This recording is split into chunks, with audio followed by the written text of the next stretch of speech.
अस्सलाम वालेकुम, मैं आपकी होस्ट मुस्कान। आप देख रहे हैं सोच न्यूज़। कराची से रिपोर्ट कर रहे हैं अयास दीक। चेयरमैन टाउन म्यूनसिपल कॉर्पोरेशन मंगोबी हाजी नवाज अली ब्रोई ने कहा कि खिदमत का अगर अज़म किया है तो वो ठंडे कमरों में बैठ कर नहीं, मैदान अमल में निकल कर होगी। जिस तरह से हम अपनी टीम के हमरा फील्ड में जाके अवामी उमूर अंजाम देते हैं। गुज़िश्ता चंद रोज़ से मैं उम्रे की सादत के लिए बैरून मुल्क गया हुआ था। वापस आते ही अपने ऑफिस में बगैर वक्फे के कामों का आगाज़ कर दिया। ये मेरी सियासी और घरेलू तरबियत के सबब मुमकिन हुआ, वरना कुछ हमारे दोस्त ठंडे कमरों में बैठकर अवाम को रिलीफ देने के बजाय तकलीफ दे रहे हैं। इन्हें तो अपनी हुदूद में कौन से इलाके इसका भी इल्म नहीं।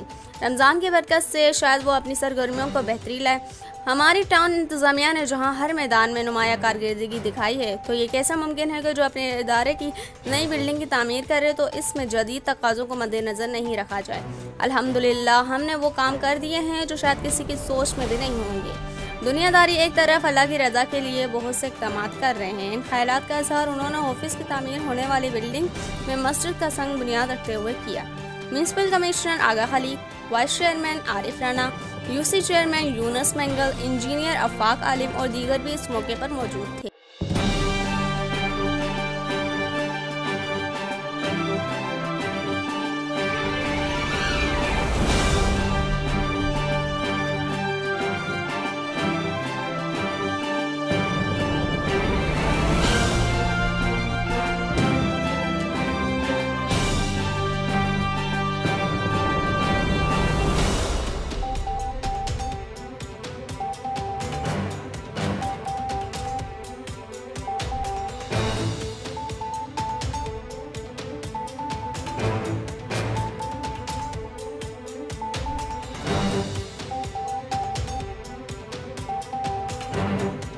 इस वीडियो को लाइक करें, हमारे चैनल को सब्सक्राइब करें और बेल आइकन जरूर प्रेस करें हमारी न्यू वीडियो सबसे पहले देखने के लिए।